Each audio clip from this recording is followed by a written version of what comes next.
Oh, gosh. All right, thank you everyone for being here. Welcome to STEAC's Volunteer Education Speaker event. We are STEAC, the Short-Term Emergency Aid Committee.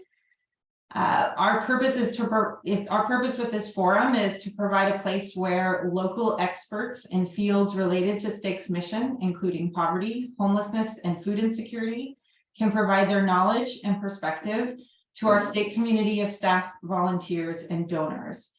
Our intention is to add to the community conversation around poverty and to increase public awareness and inform our actions as individuals and an organization. We have a pair of wonderful speakers for you tonight, our dear friends from Davis Community Meals. And I'm gonna have our grants manager, Katie, is going to introduce them. Thanks, Lan. Hi, everyone. Thank you for coming tonight, and especially Becky and Harmony. As Lan said, I'm the grants manager for STEAC. And for tonight's webinar, the format will be, first we'll have the speaker introductions, then we'll have the presentation by our guest speakers, which will be about 40 to 50 minutes, followed by a short Q&A. And I'm looking forward to hearing everything that you guys have to say. So I'm excited to have Becky Marigo and Harmony Scopazzi here with us this evening from Davis Community Meals and Housing. Harmony has worked at Davis Community Meals and Housing for 15 years. She wears many hats there. Currently, she is the cold weather shelter trainer, case manager, family case manager, and resource center coordinator. I hope I got all that straight. That's a lot. A little bit of everything. Yeah. She loves seeing families and individuals evolve from chaos to stability, letting them know they're loved and cared for. Harmony enjoys doing special things for them, like a special treat or a song for their birthday, as many of them haven't been sung to in ages. That's so wonderful. That's sweet. On my birthday, I'm coming to you. She loves working with Becky, giving a small glimmer of hope to people walking in the door. Together, they each give 110%. Harmony stated, what we do works because of the mutual respect between us and our clients. Her long-term goal is to open a family homeless shelter or get the family transitional housing program restarted next door to Paul's place. Outside of work, she has a lot of children, 7, I heard, who have a lot of activities, and she enjoys her coffee, which is probably absolutely necessary. It is. Becky Marigo has been working at Davis Community Meals and Housing for 21 years. She is currently the program director and street outreach manager. Becky has a bachelor's of arts degree in social work and has always worked to help low-income families, people with disabilities, and people with mental health issues. What she finds most fulfilling is knowing the homeless community feels cared for and loved. Her hope every day is that the people she helps leave feeling better than when they arrive. That's wonderful. Becky is this year's distinguished recipient of the Brindley Award. I'm sure she didn't want me to say that. No. A Davis Community Award that recognizes outstanding service benefiting the city. Congratulations, Becky. Thank you. Together with her coworker Harmony, Becky is making a whole community of forgotten people feel seen, which is wonderful. On a personal note, Becky grew up in Davis. She has a husband and 2 wonderful daughters, both of whom have graduated from college. So she and her husband are officially empty nesters. Indeed. Have a good time. Now I'm going to hand it over to Becky and Harmony. Thank you, everybody, for coming. We will look forward to questions at the end. We'll kind of start with a little bit of history. We can't hear you super well. Oh, okay. Let's see. How do I? Yeah, that's better. Whatever you're doing. Is that better? Yeah. Okay. We just turned the volume up. Okay. So Davis Community Meals started back in 1991. Sorry about that. It started as just a one family shelter, one small family shelter, and then a small resource center. It started at the house over on 5th Street. Many of you probably know that we just housed one family at a time and then ran a small, just a small resource center that helped as best as they could in that little tiny house. And then the house got expanded, and then we were able to move over and open a transitional housing program. and proceeded to move into then family shelters, as well as we've always had our meals program. That was also kind of where it started. We had the meals, then serve those through the community. And then as it grew, the transitional housing, family transitional housing, and the emergency shelter that Harmony and I currently run this year. Again, we ran it for years and years, took a little bit of a break. Faith Community took it over, which was really great. And then COVID happened and it's kind of come back around. And it's something that Harmony and I absolutely love.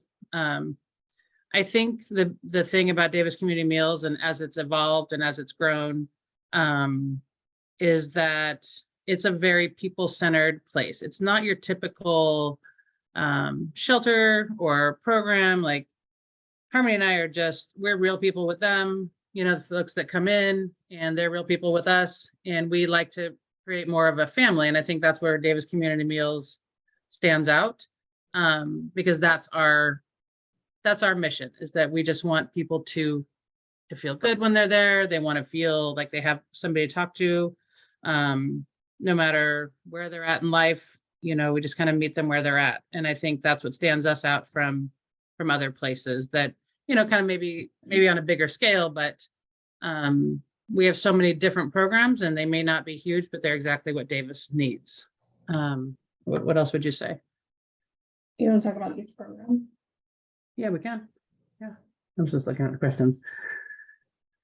So in the resource center, we can kind of go over that. What we do is we're open in the morning. Right now it's the mornings. When the new place opens, we'll be open a little bit longer, but it's a resource center where people come in. We always have a hot meal. We always have coffee. They come in, they take showers. In general, they wash their clothes there. Right now we have a different program for that, but that's just due to our location. But we'll offer laundry and showers and hot food, and always somebody to talk to, and clothes, and any sort of needs. Somebody today came in and, you know, his hands were freezing, so we were able to give hand warmers and just, you know, some gloves. And it's the little things that we try to make sure that we meet whatever need they come in with. You know, that's one of the things too, is that we always offer meals and things where they can come in and just feel better. And that's our main, any resource we do: rental assistance, PG&E, IDs, help with Social Security. I can't hear you. Yeah. Oh, we work with Social Security. We work with all the different like payee services. We help people to reach whoever they need to, you know, so we make sure that there's a liaison between the folks that come to us and agencies that they need to talk with, because often they don't have an advocate. And that's one of the things that Harmony and I also make it very important, that they have an advocate to go to. So we make sure that we're able to link them with who they need to, whether it's doctors, mental health, drug addiction, resources, anything like that. Okay. I'll let Harmony talk about the family program, like that's what we're trying to get back running. The family program. Well, we can't hear you. Can't hear me, that's weird. The family program is a program. It was run out at Owendale, and we had 5 different apartments.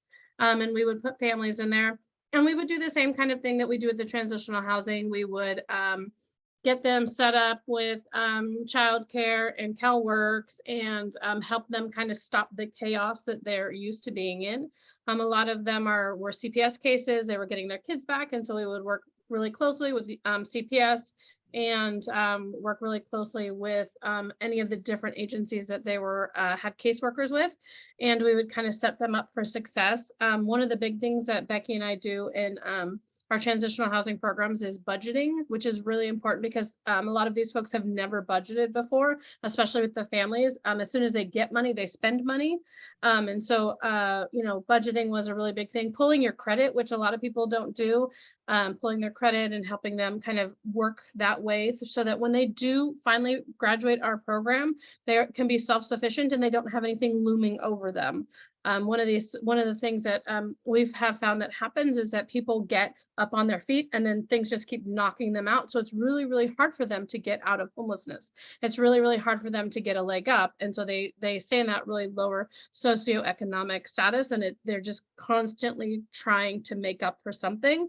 And so one thing that we found really works is getting all of that past stuff that happened maybe in their addiction or when they were with their significant other and it wasn't a really good relationship, getting all that stuff worked on head on, and making sure that when they do leave after 18 months to 2 years, that they are ready and steady and have a really good savings plan, and have, most of our people leave with $5,000 to $7,000 in the bank and have paid off their past debt and worked through their past court history or warrants or, all that kind of stuff so that they can get back up on their feet. And the families that, one of the things that we really loved doing was our cooking class. We had a cooking class that we did. One of the Sandra Jurgensen, I don't know if any of you guys know her, the cooking natural cook would come once a month into the kitchen, and she would show them how to cook meals that were things that they could put together themselves, like the stuff from STEAC. So we would get, the stuff off the shelf that they have at Owendale from STEAC, and she would cook something with it so that they would have that for themselves and they would have the recipe right there. We did parenting classes, which was really awesome. There was love and logic and attachment parenting. And then we would have weekly case management meetings where we do the things that Becky was talking about, which is sit on the phone with them. A lot of them, shockingly enough, don't have the patience to sit there and push the buttons. Or, if you have kids running around, it's hard to hear which button you're supposed to push. Also getting them hooked into a childcare that they trusted. A lot of our folks have trust issues, especially if you have a CPS case, and working through all of their trust issues and, showing them what a good childcare situation looks like, and being there for them if they needed anything. So that's, was our family program that we really loved. And she actually was one of the first case managers for it. And then we've had several after that. And then I took it over. So Yeah. Yeah. We do a similar thing in our transitional housing too at the shelter. They work on, we coordinate them with maybe it's restorative justice, maybe. Wait, we can't hear you. Just talk. Yeah. Okay. We do the same thing with our transitional housing. We work with restorative justice at the courts a lot. We do the budgeting. We make sure that they have an opportunity to pay off all of their bills, and it really offers them stability that they don't get anywhere else. And, the value of that is we're a small program. We're not, the shelter is 10 beds. That gives us the time to do one-on-one with them. And so Harmony and I spend a lot of time, we often are touching base daily, making a plan daily. They have somebody today, it's kind of speaks to what we do, but he goes, I feel really safe here. And that's one of the things that's really important to us, is that they feel safe. They feel like they have somewhere to come to make the good choices that they're wanting to make. And I think for them, having that space is so valuable. And we'll talk about Paul's Place and the kind of the difference of what that's going to look like in a second. But There's one thing that we didn't mention. Oh, we can't hear you, Harmony. That there's two things there's one thing we forgot with the family transitional and the transitional housing is that they don't pay rent or utilities, which is unheard of. Most places they have to pay for their own rent and for their own utilities, but at our program they don't have to.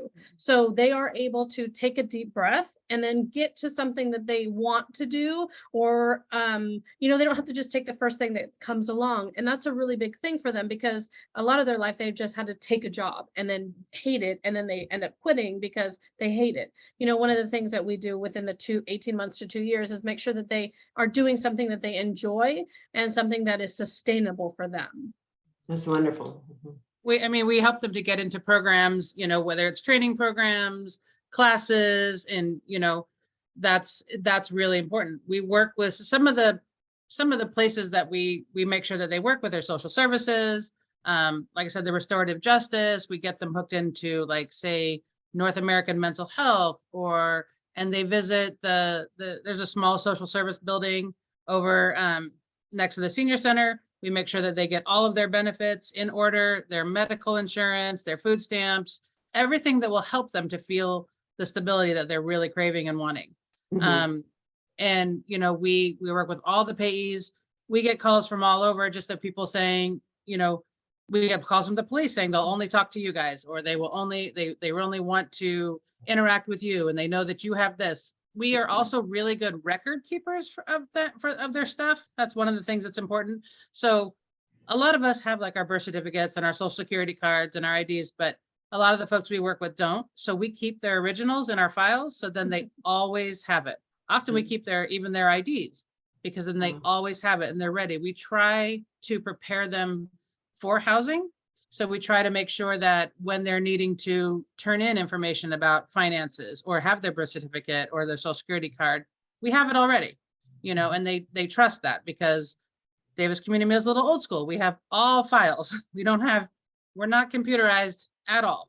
So we have just bins and bins of file, like all of them. So we have, I mean, thousands of people. And I mean, we have people come back years later. Do you still have my birth certificate? Yes, we do. Let's grab that out. You know, and these are the little things that we know that we can do, you know, to help them, you know. We also have emergency contacts. We have the coroner call us more than we would like, but you know, they don't maybe talk to their families anymore. And so one of the things that we do is have an emergency contact for them so that when something like that does happen, we can give them, you know, the best afterwards that we can by letting their families know, and then, you know, their families can take over from there. So. Okay. You want to talk about a little bit about how how Paul's Place will allow you to do other things, or how it's going to be different? Yeah, definitely. So Paul's Place is. We can't hear you, Becky. Damn, I'm telling you, I'm so sorry. This computer is something. We've never been told that nobody could hear us before. That is odd. That is odd. Yeah. So Paul's Place, it's getting ready. A lot of you came to the grand opening. And it is, I would say it's 90% done. They're just kind of working on the last few things. Do you want to say what Paul's Place is for people that don't know? Oh, sure. So Paul's Place is our new, it's DCM's, but it's our new all-in-one resource center, transitional housing, micro apartments. So it's going to be, everything's under one roof. So we have now everything. So we can run meals out of there. We can have the transitional housing, the resource center, and then there's going to be 18 units that are micro apartments, and they are going to be, that can be their apartment forever if they want. You know, it's a regular lease that they will sign. It's to address the need for apartments for the very low income. The rent is going to only be $450 and then $50 for utilities. So that allows somebody, say on SSI, they don't have to worry anymore about trying to find that place that, you know, just rent a really inexpensive room, which, you know, in Davis is not inexpensive anymore. So they're going to be. Wait, we can't hear you again. Oh, really? There. Okay, there, you're back. Okay, I'm back. So it's going to be $450 for that, $50 for utilities, and that people on SSI, that still leaves them about $500, you know, to deal with food, or there will be no other expenses for them if they don't want there to be no, you know, everything's covered under one roof. And it's called, the idea behind that is called permanent supportive housing. So that allows them to have the support of Harmony and myself. There's also a case manager that will be on site there for them to help with paperwork, anything that, you know, comes in the mail and they say they need to update something. We're there, you know, they're feeling down or they have concerns. We're there, you know. It's so permanent supportive housing really helps folks to feel like they have somebody to support them at all times. So Paul's Place is going to reach all of those things, all of those different pieces. One of the biggest differences on the shelter floor, the transitional housing, so that's 18 months to 2 years they can stay there. And the difference there is that everybody gets their own individual room, which is so incredible. Like to be honest, it's unheard of. Nobody does that. Shelters are generally like sort of dorm style, or like for us, all the years that Harmony and I have been here, we have either had 3 to 4 men in every single room and 4 women in their room. And as adults, you know, we need our space. We need our time to think. We need our time to regroup. And we've never been able to offer that to any, and 4 men in a room, it's a lot. It's a lot, but we've dealt with it for the entire time. And we're very excited about this. We've dealt with also 1 bathroom the entire time. Now the folks on the first floor, they're going to have 4 different bathrooms separate toilets. I mean, that's huge. I'm sure that seems simple, but to us, it's just so big. And then even the guys on the second floor, then they get their very own bedroom, don't have to share with anyone ever. And they only have to share a bathroom with one other person. So they also get, and that independence and that just ability to not have to constantly fight for time in the bathroom or time in the kitchen, or, when somebody wants to go to bed, everybody can just really feel the stability that we're trying to make sure that they get. So Paul's Place opens up, I mean, just so many doors. And I think it's going to really help people's mental health, I would say, because, being able to just go and have your own space. I mean, this has never been done in a shelter ever. Not that I know of. So It's wonderful, yeah. yeah. So, I mean, and we're still gonna be able to offer the hot meals. We'll be able to offer all of the services that we're doing just at a higher level. Mhm. And we'll be able to serve more people because we'll have the space to do it. We'll also have longer. Oh, we can't hear you, Harmony. Good. We're also gonna have longer hours, so we'll be open from 8 to 2, Monday through Friday. And then we're also hoping to get some emergency beds up and running, which we don't really know what that looks like yet, but that is something that also hasn't been done in the past in Davis, emergency shelter. It's always been transitional housing or the cold weather shelter. So we're kind of excited about that prospect as well. I would like to talk about too our relationship with STEAC, because you guys you guys make us, you allow us to help people in such a huge way. And so for us, our gratitude towards you guys is also so great, because we couldn't do most of what we do. You guys will entertain any idea we throw out there, and believe me, we throw some weird ones. So we understand. And I know we'll often start our conversation with Mary or Janelli and say, okay, so this is a weird one, but if you can just hear us out. And you guys do an amazing job with helping us. It is something where, I mean, the things that you guys are, oh, sorry, that's my watch. The things you guys are able to help our clients with is just outstanding. We just want you to know that our partnership with you is something we couldn't do our job without you. So you're a massive part of what we do. And so thank you for that. We really appreciate you. And one of the questions you guys had asked us too is like, how did COVID affect, like rents and PG&E, because all the moratoriums have been lifted. And it's a big impact. We're seeing where people are calling, and I just had somebody the other day say, what do? I owe $13,000 because rents all just got on hold. PG&E, somebody called today, I owe $3,000. What do I do?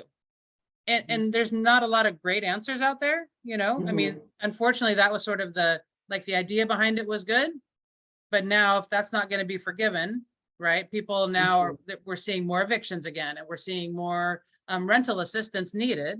And you guys have been phenomenal in helping in all different ways, and you guys have saved a lot of people from being evicted. And but that was a big, and we're seeing it, I mean, every day. To be honest, we're getting calls probably every day about back rent, about back PG&E. Oh, I can't hear you, Harmony. The amount that people are, behind are in the thousands. Like, Oh, yeah, right. it's shocking how far behind people are, but it's been nice with STEAC to be able to have them be like, okay, well, if they can come up with a payment plan, then we'll still be able to chip in our portion of it. And so that's been a really nice way that STEAC has pivoted and been so helpful to us. Same thing, we really appreciate STEAC with their birth certificates. I mean, we can send them from to anywhere, which has been great. Because like Becky said, a lot of our guys don't have birth certificates, or they were shredded or stolen, or when person was like, it flooded and it was lost in a creek. I mean, like, and PG&E is the same way. PG&E is just like out of control how much people owe. But again, STEAC has been really good about like, we can put in this amount if people can come up with this other part. So that's been really helpful. Yeah, I mean, we have to work with as many agencies as we can often to get bills paid. We always start with you guys, and then we work with in the community. The other places we work with are St. Vincent de Paul, Grace in Action, Sometimes, housing has had things to help us with, different, if they can throw in a voucher here and there, or, Mhm. we try to tap into any possible place that we can. And Harmony and I don't mind calling, and worst people can say is no. We'll just keep asking until we get a yes somewhere, sometime. If it's, we're not really shy people. And so, we don't mind like going the extra mile and figuring it out, because, we all go through it, right? And we want everybody to understand that ask us anything. We will try to find a resource. We will do our best. And we'll tell you, if we can't, we can't. We'll be honest. But there's no harm in trying, and building those relationships in Davis in particular is really great, because there's a lot of people out there willing to help. And that is something we count on, because we couldn't do, like, we do some things during the day, but we couldn't do it with any of our partners. The city of Davis has been really helpful lately too, like just getting on board with everything that we do. If they Do can you have help. do you have a Huh? specific example of someone you helped that just was, a wonderful outcome, that sort of thing? Yeah, let's see. Well, I mean, there's a lot. We had somebody at Creekside who was, this is kind of an example of, I think you guys helped him, as well as legal aid and housing helped him. But so paperwork, so this is kind of an example of how things can just kind of go wrong quickly. And it's to no fault of the clients. So this particular person was living in an apartment. When he was living in our program, we had a programmer where it was sort of a housing first kind of model, which means you take people in, and then at wherever they're at in life, and then you help them improve, and then you hope to move them to permanent housing. So we did. He was there. He had his voucher. Everything was in order. And then our case manager had sent some paperwork, and apparently that paperwork never arrived, according to the other agency, according to housing. And it took all of us and legal aid to have to go backwards. And who's going to pay the back rent? Because apparently rent hadn't been paid for about a year. They thought it was all in order. And one of the things that we work on is kind of what Harmony and I were saying, is that they don't necessarily realize if something isn't working. So he thought his rent was being paid. It was not. And then all of a sudden he has an eviction. Ooh, Right. So he was all of a sudden just on his door. He's like, Yeah. what are you talking about? Like, Davis Community Meals set me up with a voucher. We got it through housing, this and that. Well, and nobody at housing had kind of said, no, we don't have that paperwork. And the landlord hadn't caught it, that rent hadn't been being paid. And so then it became literally a community working together to keep this gentleman housed. And everybody did come together. The legal aid kind of got in. We had meetings with housing. We had meetings with the lawyers. We had meetings with the apartment complex. STEAC helped us with helping to repay some of it, just to keep him housed. And this took probably an effort going on, probably 3 or 4 months this went on for. you froze. And it was this close, and it's scary for folks, right? Because we tell them, no, you're all set. And he did the paperwork. He did what he needed to. But when somebody says they didn't receive it, well, the person that loses out is the client, right? And so, and then there's been many examples too of say people live in their cars, I'll let you speak to that, because you've done more of that, like working with the agencies to, getting things fixed. And So during COVID, one of the nice things that STEAC was doing was that Wait, just speak up a little bit. Yeah. one of the things that STEAC was doing was that if you lived in your car, they would help with car repairs.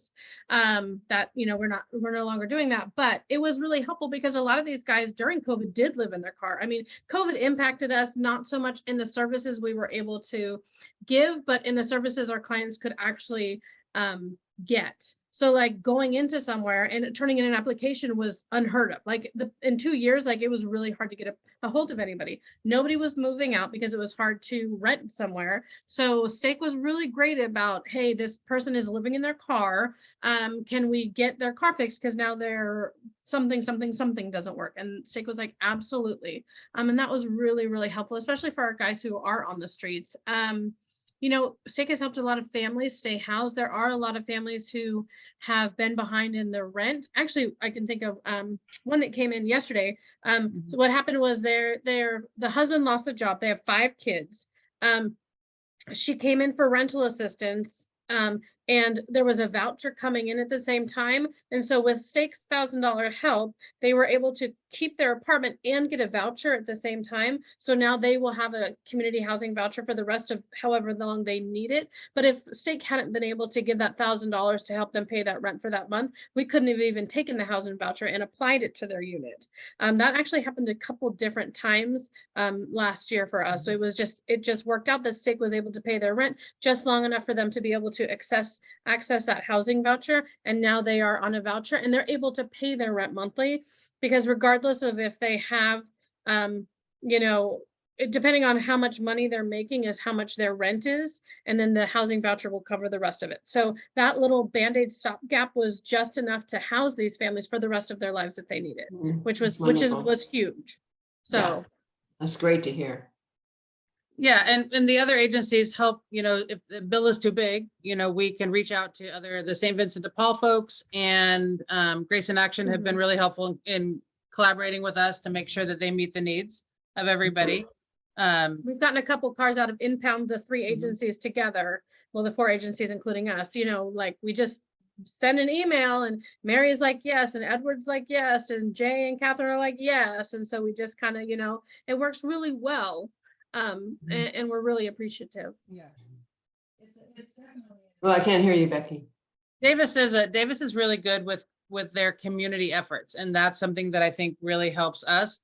I mean, in all honesty, like, you know, the collaboration of Davis folks is also unique. I think, you know, the same thing wouldn't happen in Sacramento or, you know, anywhere else. We're able to just ask and everybody will reach out and do what they can. I mean, you guys overnighted a heater for somebody out at a camp. She had cats, and you guys overnighted us, or same day does actually, a heater. And then we took it out to her camp so she and her cats could be warm, because the cats were having a really hard time and it was freezing out there. I mean, it's so great. I mean, again, that's one of our weird requests to, you know, apologies. You know, What about guinea pigs? Would that work? Butane, right? Yeah. So a couple guys have gotten butane from you guys, which is huge because they can use that in heaters. They can use that to cook with, you know, so like it's been phenomenal. Yeah. So. Yeah. And I think that everybody, you know, will support as they see more of like what Paul's Place can do, and with the, you know, working with you guys. And I think it's nice that the community now can see where they can support all of us, you know, in this effort to help the unhoused really feel good, you know, and really be able to access services. And it's okay to ask for, you know, something that will just make them a little more comfortable or happy, or, you know, just something that they need. We actually kind of, you know, like the strange request, like, well, let's try, you know, let's get it done, because then we also learn of maybe new resources as we're going through, you know, we learn the process. And I think one of the things people ask us, like, what is, you know, kind of what makes us unique maybe, is that we build relationships with all of our partners. We're on a first name basis with so many of our partners, because we also think that's important, because everybody's part is important, right? And so the more that we can build relationships, the more people know. And so something like this, the speaker series, is fantastic because it allows people to see all that goes into it, because it's not just a simple, hey, here's a shower, here's a pair of pants, here's a meal, see you later. You know, it's not that at all. You know, it's for us in particular, it's the personal relationships we build with our clients and with the partners. Because I think it's better, you know. Your personal approach is really heartwarming. And that's kind of what our, you know, that's what our thing is, you know, is that we really appreciate that we're given the time to do it, you know, and it's not, we will do whatever we can to be a part of somebody's situation to help them to get better. I mean, Harmony and I are the emergency contact for most of the unhoused in Davis. Wow. Because a lot of folks don't have somebody. We say, well, it's you guys, like, you know, it's also Mhm. unique to have staff at an agency as long as we've all been there, including Bill, you know, between Bill, Cinda, Harmony, and myself. I mean, that's unique all by itself, you know? Yeah, that's true. And that allows that kind of family feeling. And that's what we like, you know. We just had somebody move into the shelter just yesterday or 2 days ago. And he said, I just know this is the right fit. I know this is going to be good because you guys hold us accountable, but you're also kind. And that's what it is, right? We're going to make sure that you feel the stability and feel like the structure that you need. But at the same time, you know, we're going to be there for you, whatever you need, you know, Mhm. the Yeah. hard days, the good days, the bad days, whatever it is. And we'll work through it. And we're going to do our best not to let you sabotage your situation, you know? Right. How often do the police contact you for support? Interesting. We have an interesting rule, as everything at Davis Community Meals and Housing. Go ahead. Yeah. So they will contact us. There's certain officers that really like us. And there's some that maybe are not a fan because what we tell them, so we want our place to be a place where it's safe, right? If you have done something that is just, you know, whether it's something with drugs or something with, you know, a warrant or this or that, that's not for anything violent, right? It's just for the basic stuff that, you know, that these guys go through all the time. We tell them that we will not tell them a word. We will not speak to them. We will not allow them in the house. We tell them that you would have to, we're not gonna get involved. This needs to be a place where they come and they can get a shower and get a meal, hang out with us, talk. Now, if you've done something violent or something that has harmed somebody in any way or harmed another person, we will walk you right to them. We have no problem. But as we tell the police, you know, if you're asking us, well, so-and-so did, you know, there was a drug interaction, blah, blah, blah. We're like, okay. They said, well, are they there? We don't know. And that frustrates them because we don't want to participate in it, but I don't think it's our place to do that. Davis is not a big place. Don't do it at the homeless shelter. If you know, find a homeless person at the homeless shelter, probably. it's, So, you know. we don't use our place for that. We ask Yeah. them very respectfully, please don't use our place for that. Mhm. So, but we always say if they've done something violent, we will help you because we don't want that for anybody, right? But so there's a balance for us. But our guys know it and they respect it because they also understand that part. And we explain that to them, say, look, we're not gonna, you know, because they'll reach out to us, you know, but on the other side of it, they will also reach out to us if they have somebody that they've stopped and they need help with, or they have a relationship with us, they will allow us to come to them and talk with the person, or The police will. the police will, yes. And so they will call us and Harmony and I will go out there to them. Sometimes they need clothes and we'll bring them some clothes while they're out there. Somebody wouldn't leave a neighborhood one time until we came out there and talked to them, and they'll utilize us for that. And there's certain officers that know us very well, and so they help with that. And we are more than happy to do that. You know, we had somebody even from Woodland who called us the other day and said, he'll only talk to you. And so we talked to him and we were able to do what we needed to over the phone to help him move along. And so that's, you know, and we're happy to do that. We're happy to support somebody if they feel like hearing our voice or seeing us helps them in any way. We're Mhm. all in, you know, Yeah. we're all in. And so the police, we have an interesting relationship with them. So But they respect us. very much. Yeah, that's impressive that you guys can do that. I mean, not many people could do what you guys are doing. And well, we think it's important, and we want the guys to know, the guys that come to the shelter to know that we've got your back. But if you do anything that is violent or anything, they know our line. Taking bike backs from, like we see a bike on next door. next door. Davis, we'll go with that. Wait, what? I can't hear you. What? So like say we see a bike on next door Davis has been stolen, and we walk outside and we see the same bike out there, we'll take it back and then call the owner. So Okay. we participate that way, but again, like we Yeah. want them to have somewhere that they can feel like if they go there, they're not just going to get arrested, because they still need to have basic services. Right. Okay. Yeah. And the police are pretty good about that. They've learned over the years. I You can't know? hear you. I said they've learned over the years, kind of that's our line, that we'll help where we can, but don't use us to find somebody if it's just something basic, because we're not going to be Okay. those people, Okay. What else? So maybe we should open this up to questions to, because you guys have covered so much information. I'm having a hard time seeing who's asking the question. I You have a see it, question. Leanne? I have a question. Sure. Can I ask a question? I'm Yeah, go interested. ahead, yeah. Hi, I'm Amy Howering, and I'm so excited to be a part of this. You guys have some information that I wasn't expecting to hear today about Paul's Place. How many apartments or how many people can reside? Is that here in Davis? Yes, it's in the same location that our original shelter was in. It's still at 1111 H Street. And it'll be, so the first floor is the resource center. The second floor will house 10 transitional beds. And then the 2 floors above that are 9. On each floor, there's 9 individual micro apartments. So there's like 18. Yes. Oh my gosh, I don't know how I missed all of this, but that is awesome. Yeah, it's exciting. Yeah, Okay. thank you. Thank you. Yes. What about women? You mentioned guys.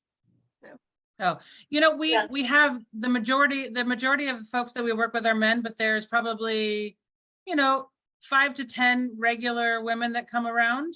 And we always have a women's room at the shelter.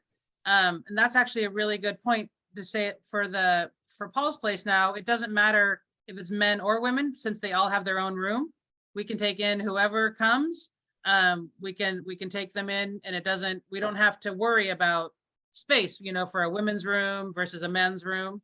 But we would say it's probably 80% men that we help and 20% women. Do you have reservations for Paul's Place already? We are taking a waiting list. We're just taking names and numbers of people that are interested in the apartments. So when we get the applications ready, we can call those folks and say they're ready, because that will be managed by an outside agency. We can help people know about it, but we have to allow another agency to actually, because they're real leases, and that's not, we can't manage it that way. We can provide the information and help people get connected. But our transitional floor, I can tell you that that's already pretty much full. People have called, done interviews with us to want to be in the sober living. And we have a waiting list already for that. Thank you. You're welcome. Any other questions from people? If anybody wants to come for a tour, you can always just come by and we're happy to take you around. They have to But you do have to bring us a package of boxer briefs. I have oh, go ahead, Sandy. But you need to unmute yourself.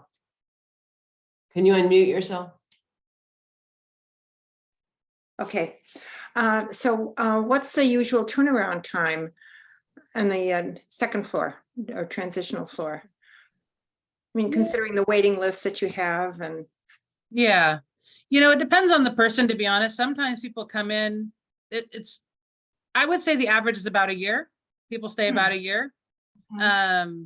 Some people come in though, and they, everybody's plan is different, and we like that too. Some people come in and say, I'm just going to need like 2 or 3 months. I just need to save a little money. I'm moving on. And so then that's all they need. And that's great. So, we help them get to that place and then they move on. I would say the average person, when you say like a year to 14 months, I would say is kind of the average. But like right now we have somebody that's there. He's been there for 18 months. So we have to make sure that he's got his plan over the next 6 months to make sure that he, finds that stability that he needs. And he's done a lot of great things, but we are at the 18-month mark, Yeah. What happens I have to a the people question. who are on the waiting list, and are beyond the 10 that you can accommodate? I mean, most of them right now are in some. We can't hear you. I said most of them right now are in some sort of program. So whether it's a transitional program that is associated maybe with rehab. So we encourage them to be able to stay there as long as possible. And then we will try to resource other sober living environments until they can get into ours. But there's other things that we can look at. There's other shelters. And then depending on who's working with them, there's often resources maybe through social services, or maybe if they're on probation or parole, they can pay for other things waiting to get into our program. Because probation and parole really like our program and they like what we do. And so they work with us closely and try to make sure that person feels stable until they can get into ours. Thank you. Sure. Go ahead, Barbara. I was just wondering about the people that were living in the previous shelter at that location, because I'm sure they had to be moved out somewhere because of the construction. And so then, where did they get moved to? And then are some of them still waiting to get back into the new Paul's Place? Yes, so we, the city and the county, they bought the duplexes next door to H Street. So we had 1111, and then the city and the county bought the 2 duplexes. So we were actually able to move everybody with us over to the duplexes. And we've had several graduates since then, because we've been at that new location next door for almost 2 years. And so waiting for this place to be built. So we've had some graduates, and then we still have a couple people that are still with us, that will move back with us. Maybe they didn't necessarily start because it's been almost 2 years, but kind of close to that timing. So they never got, They never got displaced. we always had a place for them.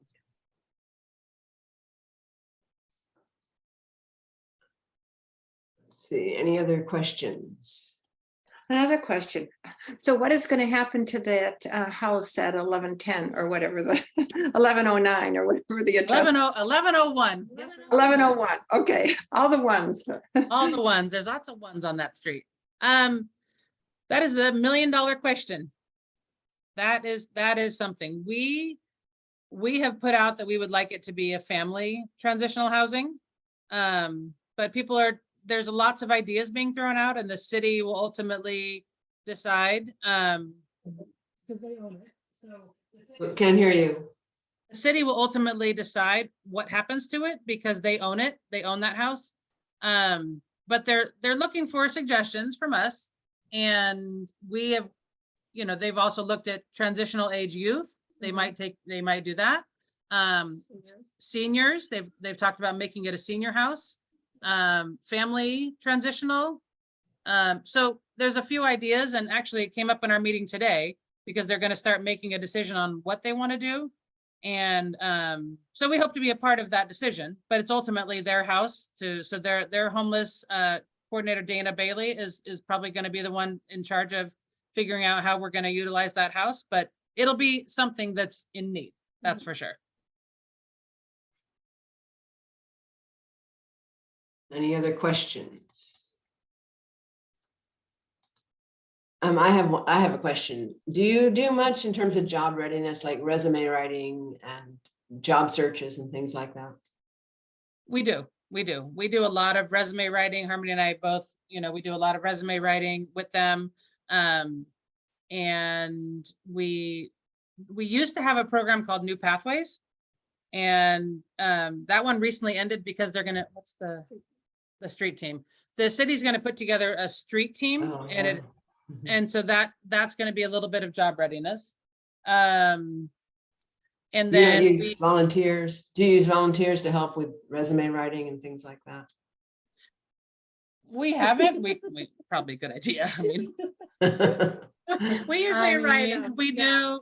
It's not a bad idea. If somebody's really good at it, feel free to shoot us an email. Okay. All right. Do you have a question, Deborah? Hey, Becky, you want to comment on how the homeless packs have been helpful? And then, and then a question would be, are you thinking about having some cooking classes again at your facility, your new facility? Do you want to say what homeless packs are, Deborah, so everyone knows? Well, yeah. Well, I think last year, you guys asked if we would provide some homeless packs. And so they're like little, bigger than lunch bag size. And we provide food that's doesn't need to be cooked or or refrigeration. So granola bars, milk, juice, shelf-stable milk, beef jerky, nuts and chews and things like that. And then we recently formed a partnership with Cal Food Logistics, and we're able to buy a bunch of bulk shelf-stable yogurt. And so we're putting that in the homeless packs, which is really nice because a lot of the homeless also have teeth issues, right? And so we have to make some soft, food available. So there's also apple sauces and things like that.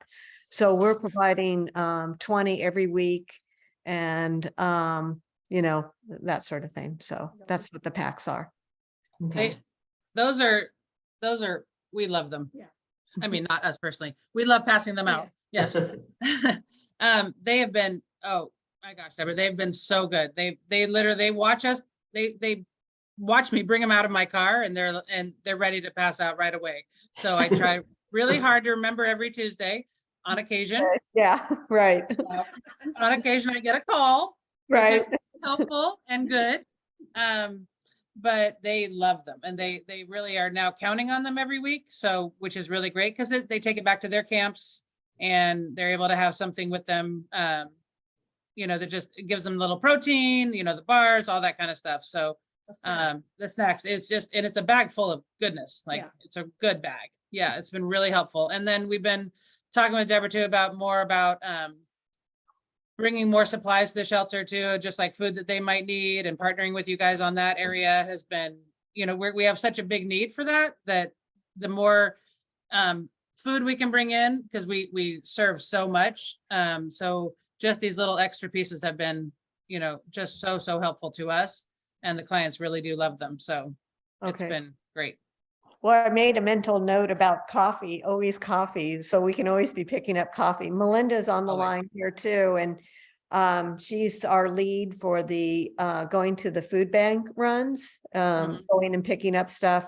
And so yesterday we were able to score, which doesn't always happen, like on laundry detergent, because you're going to need all those things. And then when Kim gets back, she'll contact you and create a list of non-perishable foods that will meet your needs for the, third and fourth floor. And then you and I already talked about what kind of things would be helpful on the second floor, because there's limited cooking, like soups and cans of chili and meals in a can and coffee and teas and things like that, and toiletry items. So we'll, yeah. Thank you for that. Yes, it's really going to be so helpful because we're going to be in a much bigger need because we're going to be serving more people, but we have the space now to hold some of it too. So like the supplies everybody's bringing is really great because then it allows us to, because we have the space now to put it somewhere.